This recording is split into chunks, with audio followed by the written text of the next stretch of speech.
Wait, did you hear that? That chant for Palestinian freedom is being criminalized by some European governments. Police in Austria banned a demonstration because they said the chant is incitement to violence.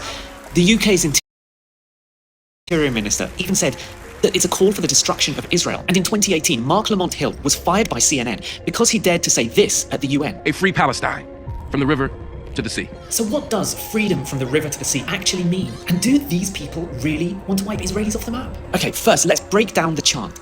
The river they're talking about is this, the River Jordan.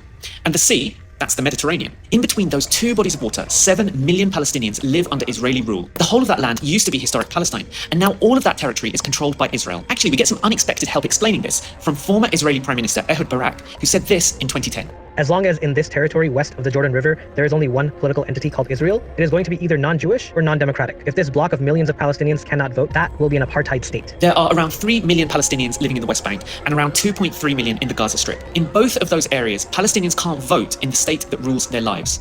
Israel rules over them under a military occupation. That means the Israeli army controls almost every aspect of their lives, banning them from accessing their land, forcibly evicting them from their homes, telling them when and where they can travel. Sometimes they're not even allowed to visit a neighboring town. And there are around another 1.6 million Palestinians living in what is now Israel. Although many of them have Israeli passports and they can vote, they don't have equal rights. Palestinians living in Gaza, the West Bank, and Israel all live under a system of apartheid, according to Israeli and international human rights organizations and UN experts. That means they live under a system that discriminates against them just because they were born Palestinian.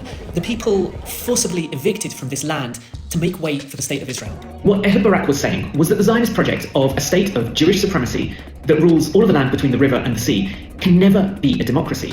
Why? Because if, in the apartheid state that Israel has created, those 7 million Palestinians living under Israeli rule got equal rights and votes, well then Israel's Jewish supremacist system would be democratically ended. From the river to the sea, Palestine will be free is not an attack on Jews.